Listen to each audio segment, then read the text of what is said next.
जय हिंद बच्चों, फाइल पे आप सभी का स्वागत है और मैं हूं इंजीनियर डीके सिंह, आपका फिजिक्स एजुकेटर। हम लोग पढ़ रहे थे बिहार बोर्ड के मॉडल सेट पेपर का पहला यानी फर्स्ट मॉडल सेट और उसमें देखे थे 60 ऑब्जेक्टिव क्वेश्चन। आइए अब आगे देखते हैं। बड़ी खूबसूरत क्वेश्चन आपके स्क्रीन पर दिख रहा है।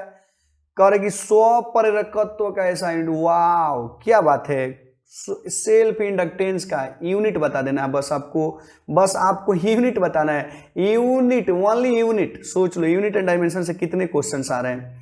याद करो, सेल्फ इंडक्टेंस को हम लोग एल से इंडिकेट करते थे और सेल्फ इंडक्टेंस का मैं फॉर्मूला भी लिख देता हूं बाबू मेरे। एल इक्वल टू होता था एन फाई बाई आई, हालांकि इसका यूनिट होता है वेबर पर एम्पियर, भी एक यूनिट होता है। और वेबर पर एम्पियर को हम लोग एक वर्ड में बाबू क्या कहते थे? हेनरी कहते हैं। क्या कहते हैं? हेनरी।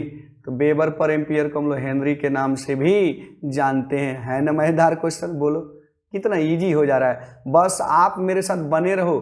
बहुत लकी लोगों को पढ़ने का सौभाग्य प्राप्त होता है और तुम उसका जो है फायदा लेते रहो। बच्चों, तुमको भी सौभाग्य प्राप्त हुआ है और पढ़ो, अच्छा स्कोरिंग करो, सक्सेस हो जाओ। मैं चाहता हूं कि हमारे बच्चे जो भी हमसे जुड़ रहे हैं बिहार बोर्ड के टॉप 1 रैंक में आए, टॉप 10 में भी जगह बनाए अपना। चलो देखते हैं करके निम्नलिखित में प्रत्यवर्ती धारा के लिए कौन सही है बताओ। बिल्कुल फॉर्मूला टू फॉर्मूला क्वेश्चन है। कह रहे कि अल्टरनेटिंग करंट की याद करो आरएमएस वैल्यू, आई आरएमएस यानी root mean square value of alternating current कितना होता है बच्चों? तो I naught by root two, I naught by root two. और 1/√2 का वैल्यू हम लोग जब सॉल्व कर देते थे कितना आता था? 0.707 इंटू आई नट, यानी शिखर मान देखो का 0.7 इंटू 7 टाइम्स। देख लो तुम बच्चों, यानी फर्स्ट ऑप्शन ही सही है। फर्स्ट ऑप्शन सबसे करेक्ट ऑप्शन है। और चलो मिलते हैं अगले क्वेश्चन की ओर। फिर हम लोग देख रहे हैं क्या निम्नलिखित में प्रेरणिक प्रतिघात बताओ। इंडक्टिव रिएक्टेंस की बात करें। किसकी बात करें? Inductive reactance. क्या बात है। याद करो, जब किसी सर्किट में केवल एक सेल्फ इंडक्टर जुड़ जाए यानी कि एक शुद्ध प्रेरकत्व जुड़ जाए, शुद्ध प्रेरकत्व यानी शुद्ध परिनालिका जिसकी सेल्फ इंडक्टेंस एल हो, तो याद करो कि इसमें जब करंट यानी पास कराते थे, अल्टरनेटिंग करंट के लिए है, अल्टरनेटिंग करंट जब पास कराते थे तो इसका इफेक्टिव रेसिस्टेंस कितना होता था? एक्सएल बराबर कितना बच्चों? L into omega. क्या बात है, कितना इजी क्वेश्चन है बताओ। L into omega, XL equal to L into omega यानी इंडक्टिव रिएक्टेंस। चलो तुम कमेंट करके बताओगे कि इंडक्टिव रिएक्टेंस का एसआई यूनिट क्या होता है। जल्दी जल्दी, बहुत जल्दी। ओके बच्चों, ओके, बहुत शानदार परफॉर्मेंस।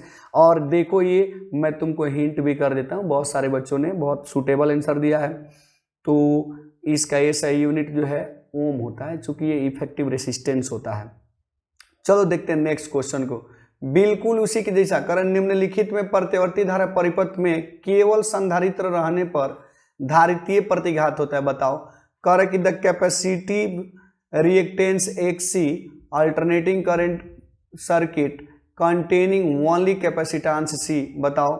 अगर किसी अल्टरनेटिंग करंट में केवल एक कैपेसिटर जोड़ दिया जाता है, केवल एक कैपेसिटर जोड़ देते हैं, तो तुम बताओगे यानी कैपेसिटर अगर केवल जोड़ दिया जाए तो उसकी इंडक्टिव मतलब कैपेसिटिव रिएक्टेंस क्या होगा? कैपेसिटिव रिएक्टेंस को एक्सी से इंडिकेट करते थे और याद करो इसका वैल्यू 1/c ओमेगा। है ना मजेदार क्वेश्चन? फिर से कमेंट करके बताओगे सभी बच्चे। देखते हैं कौन सबसे पहले कमेंट करता है। बहुत खूबसूरत जवाब आप लोग का। इसका एसआई यूनिट क्या होता है? इसका SI unit of capacitive reactance भी ओम होता है बच्चों। क्या बात है, सभी बच्चों को लग रहा है पहले ही से याद करके रखा है सब। बस ऐसे ही डटे रहो, जमे रहो अपने सिलेबस के साथ, दिन रात एक कर दो, पूरी एनर्जी लगा दो अपने रिजल्ट को पाने के लिए। देखो इस एक महीने में तुम्हारा जो है कितना बेहतरीन रिवीजन होता है। कह रहा है क्या कि एल आर परिपथ की प्रतिबाधा बताना है। क्या बात है, याद करो एल आर परिपथ में जब किसी सर्किट में हम लोग एक इंडक्टर जोड़ते थे और एक रेसिस्टर जोड़ते थे तो उसी परिपथ को हम लोग क्या कहते थे बच्चों? एल आर सर्किट कहते हैं, यानी एल आर सर्किट कहते हैं। याद करो एल आर सर्किट में यानी ये रेसिस्टर यानी पोटेंशियल एकरस रेसिस्टर और ये हो गया पोटेंशियल एकरस जो है यानी इंडक्टर, और करंट जो है वी आर जो है करंट के साथ सेम फेज में होता है और वी एल जो है इससे पाई बाई 2 से आगे चलता है। अब चलो तो ये हो गया तुम्हारा नेट वोल्टेज V।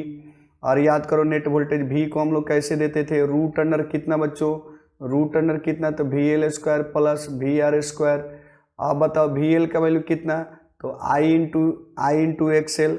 VR का वैल्यू कितना बच्चों, I इंटू XL, और इसका होल स्क्वायर करोगे, फिर प्लस इसका वैल्यू कितना, तो I इंटू R का होल स्क्वायर करोगे। देखो I स्क्वायर कॉमन होके बाहर आ जाएगा, बचेगा कितना बच्चों, XL का स्क्वायर प्लस R का स्क्वायर, और ये रहा V। तो तुम देखो V बाई आई बोले तो कितना हो जाएगा, XL का वैल्यू तुम रख सकते हो L इंटू ओमेगा का होल स्क्वायर, और R को R ही रहने दो, और इसी V बाई एल को हम लोग क्या कर, V बाई आई को क्या करते हैं जेड बोले तो इम्पिडेंस, जेड बोले तो क्या इम्पिडेंस, यानी L इंटू ओमेगा का होल स्क्वायर प्लस कितना हो जाएगा बाबू, R स्क्वायर। देखो कितना खूबसूरत क्वेश्चन है ना। तो impedance of L R circuit कितना हो जाएगा, Z equal to R square plus L omega का होल स्क्वायर। आप ऐसे ही एल आर सर्किट के लिए, CR सर्किट के लिए, LC सर्किट के लिए जरूर देख लोगे, अपने कॉपी में रिवीजन करते रहोगे, बहुत शानदार क्वेश्चन। चलो बढ़ते हैं अगले क्वेश्चन की ओर। कर प्रतिवर्ती परिपथ में 220 वोल्ट का शिखर मान बताना है। किसका शिखर मान बताना है, 220 वोल्ट का।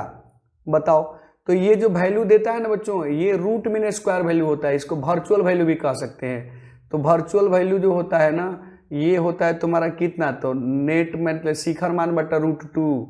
तो अब बताओगे तो शिखर मान बोले तो V नेट बराबर कितना हो जाएगा, तो √2 इंटू वर्चुअल वैल्यू हो जाएगा। यानी देख लो तुम, वर्चुअल वैल्यू का वैल्यू 220 है, इसमें √2 से मल्टीप्लाई कर दो, तो वोल्टेज का शिखर मान कितना हो जाएगा, 200√2 वोल्ट हो जाएगा। है ना बाबू, है ना मजेदार क्वेश्चन। क्या क्वेश्चन है यार, इतना इजी क्वेश्चन, बताओ मजा आ जा रहा है एकदम देख करके। ये करा कि धारावाही प्रेरित्र के चुंबकीय ऊर्जा, बताओ कोई सोलेनॉइड है, मान लो कोई सोलेनॉइड है, और इस सोलेनॉइड से कितना करंट पास कर रहा है बच्चों, मान लो इस सोलेनॉइड से I करंट पास कर रहा है, और मान लो इसका इंडक्टेंस L है। तो इसमें मैग्नेटिक एनर्जी कितनी होगी, तो मैग्नेटिक एनर्जी का जनरल फार्मूला याद रखोगे 1/2 LI स्क्वायर, 1/2 LI स्क्वायर। अब जल्दी से कमेंट करके आंसर बताओगे कौन आंसर सही होने वाला है, कौन आंसर सही होने वाला है, देख लो एकदम बिल्कुल हम लोग ऑप्शन नंबर C के साथ चलेंगे। अब चलो नेक्स्ट क्वेश्चन को देखते हैं, बड़ी खूबसूरत है क्वेश्चन। देखो करेगी चुंबकीय क्षेत्र में धारावाही चालक पर कार्यकारी बल। बताओ अगर किसी मैग्नेटिक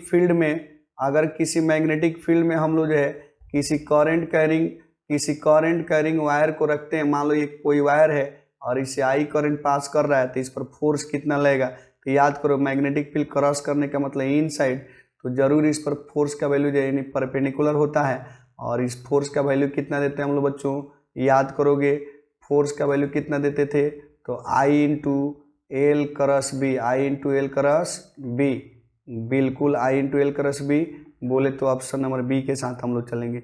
है ना मजेदार क्वेश्चन। देखो जो भी बच्चे सिस्टमेटिक तरीके से रिवीजन करते रहेंगे, रिवीजन ही कल्याण है, आप इससे बच नहीं सकते हो। अगर बचोगे तो आप फिर जो है स्कोरिंग से बच सकते हो। आप जुड़े रहो, बिल्कुल देखते रहो, एक ही वीडियो को बार बार देखो, रिव्यू करके देखो, सारी बातें याद हो जाएगी। नेक्स्ट क्वेश्चन देखो, कर कि निम्नलिखित में से कौन व्यंजक विद्युत शक्ति के लिए सही हो। क्या बात है, इससे भी इजी क्वेश्चन आएगा। बताओ इतना मजेदार क्वेश्चन करेगी, विद्युत शक्ति का बिल्कुल फॉर्मूला टू फॉर्मूला। बताओ याद करो इलेक्ट्रिक पावर को हम लोग कैसे इंडिकेट करते हैं, तो P बराबर होता है वर्क अपॉन टाइम। अगर बात इलेक्ट्रिक एनर्जी की आ जाती है, इसको हम लोग I स्क्वायर RT लिखते हैं, ये T से T यहाँ कैंसिल कर सकते हो, तो बचेगा कितना बच्चों, I स्क्वायर R हो जाएगा। अब चलो तुम चाहोगे तो इस I को I इंटू R भी लिख सकते हो, और फिर इस I को एक I इंटू R को भी लिख दो, तो पावर का ये भी फार्मूला हो गया, पावर का ये I स्क्वायर R भी फार्मूला हो गया। फिर से चाहो तुम तो पावर को क्या लिख सकते हो बताओ, तो I के बदले में V/R लिख दो ओम्स लॉ से, और फिर ये V तो ऑलरेडी है ही, तो टोटल देखो ये V स्क्वायर बाई R भी पावर का एक फार्मूला है। और मुझे विश्वास है कि आपको आपका आंसर दिख गया होगा। है ना शानदार आंसर, है ना शानदार क्वेश्चन, इससे इजी क्वेश्चन नहीं हो सकता। और बस आप जुड़े रहो, पूरी टीम जो है आपकी मदद आपके दरवाजे तक पहुंचा रही है, आपके घर तक, आपके हाथ में, आपके नज़रों के सामने पहुंचा रही है। आप उसका फ़ायदा उठा लो बाबू मेरे, तो इस तरह से हमारे लिए ऑप्शन नंबर सी सही होगा। चलो नेक्स्ट क्वेश्चन, और ये क्वेश्चन जो होगा मॉडल सेट 1 का लास्ट क्वेश्चन होगा, फिर हम लोग सब्जेक्टिव्स क्वेश्चन देखेंगे, उसके बाद फिर ऑब्जेक्टिव्स क्वेश्चन भी देखेंगे अगले मॉडल सेट के लिए। तो चलिए करें कि मानव नेत्र की विभेदन क्षमता मिनट में होती है, आप बताओगे। करें कि the resolving power of human I in minute, resolving power of human I in minute, आप याद रखोगे बाबू, इसको थोड़ा सा याद रखना जरूरी होता है। 1/60 जो है आर्क पर मिनट होता है, 1/60 आर्क पर मिनट होता है, इसकी वैल्यू आर्क पर मिनट आप याद रखोगे, 1/60 आर्क पर मिनट। और इस तरीके से ये मॉडल सेट 1 की जो है सारी ऑब्जेक्टिव कंप्लीट होती है। और यदि जो बच्चे बाद में जुड़े हैं, मैं आपसे यही कहूँगा कि आप वीडियो नंबर 1 से जो है यानी कि मॉडल सेट 1 के लगातार आप 7 नंबर तक देखें, आपको सारा ऑब्जेक्टिव मिल जाएगा। मैं छोटे छोटे वीडियो क्लिप में रख रहा हूँ ताकि आप अपने हिसाब से टाइम निकाल के उसको देखते रहेंगे। चलिए तो फिर थैंक्स फॉर वॉचिंग, मिलते हैं नेक्स्ट वीडियो में। जय हिंद।